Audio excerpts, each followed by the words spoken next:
APT news కి స్వాగతం. నేను సుమలత. శుక్రవారం రాత్రి కావలి పట్టణం వైకుంఠపురంలో కావలి రూరల్ మండలం అనేమడుగు గ్రామంలో జరిగిన శ్రీ నాగూర్ మీరా స్వాముల వారి గంధ మహోత్సవ కార్యక్రమంలో కావ్యకృష్ణారెడ్డి పాల్గొన్నారు. ఆయనకు ముస్లిం యువకులు దర్గా కమిటీ సభ్యులు ఘన స్వాగతం పలికారు. బాణాసంచా కాల్చి తమ ఆనందాన్ని చాటుకున్నారు. దర్గాలో జరిగిన ప్రత్యేక ప్రార్థనల్లో కృష్ణారెడ్డి పాల్గొన్నారు. గంధ మహోత్సవానికి విచ్చేసిన కృష్ణారెడ్డికి అభిమానులు భుజాలపై ఎత్తుకొని దర్గా వరకు ఊరేగించారు. గజమాలతో సత్కరించారు. ఈ సందర్భంగా ఏర్పాటు చేసిన కార్యక్రమంలో కృష్ణారెడ్డి మాట్లాడుతూ ముస్లిం మతం గొప్పతనాన్ని, ముస్లిం జీవన విధాన ఆచారాలను ఆయన గొప్పగా వర్ణించారు.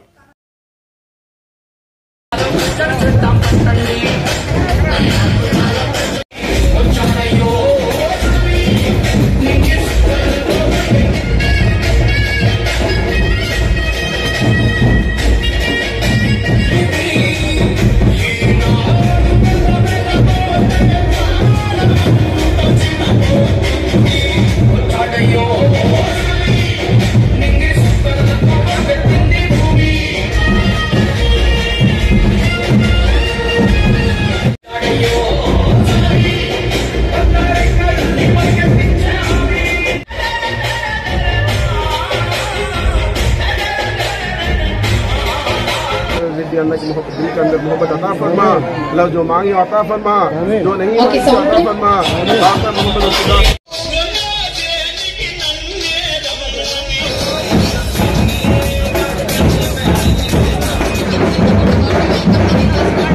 मोहम्मद ఎన్నుకున్న వ్యక్తులు ఎవరే అంటే ముస్లిం సోదరులని సందర్భంగా మీకు తెలియజేస్తున్నారు. మీ ఖురాన్ చాలా గొప్పది, మీ మతం చాలా గొప్పది, మీ మతం మీద విశ్వాసం చాలా గొప్పది. మీ మతంలో ఉన్నటువంటి భావాలను నేను పురిగిపుచ్చుకున్నాను. మీ ఖురాన్ని కొంతవరకు నేను అధ్యయనం చేశాను. ఖురాన్లో ఉండే లక్షణాలన్నింటినీ కూడా నేను తెలుసుకోగలిగాను. ఈ సందర్భంగా మీరందరూ ఆటపాటలతో ఉన్న టైంలో నేను హితం శిక్షించేవాడు ఒకడు ఉన్నాడు, మనల్ని పుట్టించాడంటే మనల్ని రక్షిస్తాడు. ఆ దేవుడు అల్లా దీవెనలతోనే మనం బతుకుతున్నాం అనేటువంటి నమ్మకం మనలో ఉండాలనే దానికే మీ ముస్లింలో ఫస్ట్ది షహదా అనేటువంటి కార్యక్రమాన్ని ఉండాలి. రెండు నమాజ్ ఎందుకు చేస్తారో తెలుసా? రోజుకి 5 సార్లు కళ్ళతో గాని, చెవులతో గాని, నోటితో గాని చూడకూడని విషయాలు చూసినా, వినకూడని విషయాలు విన్నా, మాట్లాడని బూతులు మాట్లాడినా దేవుడు ముందు మోకరిల్లి అయ్యా నేను తప్పు చేశాను, ఈ క్షణంలో ఒక వ్యక్తి గురించి దుర్మార్గంగా ఆలోచించానని దేవుడి దగ్గర మోకరిల్లి క్షమాపణ కోరటమే నమాజ్. అందుకనే రోజుకి 5 సార్లు పాటు ఏ హిందూ ఇంకొక మతాల్లో కూడా చేయరు. ఒక్క ముస్లిం సోదరులు మాత్రమే రోజుకి 5 సార్లు దేవుడి ముందు కూర్చొని, మోకాళ్ళ మీద కూర్చొని, వజ్రాసనం వేసుకుని అయ్యా నేను తప్పు చేశాను, ఈ తప్పును నన్ను క్షమించు, నేను అల్లా ఎడల ఎప్పుడు కూడా విశ్వాసంగానే ఉంటానని చెప్పుకునేదే నమాజ్.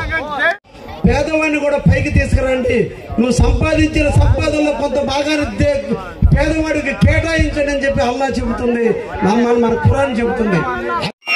అందుకని ఇంత కాలాతీతమైనప్పటికీ కూడా, నాకు ఆరోగ్యం బాగలేనప్పటికీ కూడా కడప నుంచి నేరుగా మిమ్మల్ని చూడాలి, మీతో కలవాలి, మీతో మమేకం కావాలని మీ ముందుకు వచ్చాను కూడా ఈ సందర్భంగా తెలియజేస్తూ, భవిష్యత్తు కాలంలో ఎక్కడ ముస్లిం సోదరులకు ఏ ఇబ్బంది వచ్చినా మీకు కావ్య కృష్ణారెడ్డి అని అన్న ఒకడు అండగా ఉంటాడని కూడా ఈ సందర్భంగా ముస్లిం సోదరులకు తెలియజేస్తూ, భవిష్యత్తు కాలంలో ఎక్కడ ముస్లింస్కి ఏదైనా కార్యక్రమాలు జరుగుతున్నా నా దగ్గరకు రండి, నేను ఎప్పుడు మీ ఎడల మీ ఆప్యాయతని, అనురాగాన్ని ఉంటానని కూడా, ఇది రాజకీయం కాదు, ఇది వ్యక్తిగతమైన విషయం కూడా ఈ సందర్భంగా తెలియజేస్తూ ఇంకా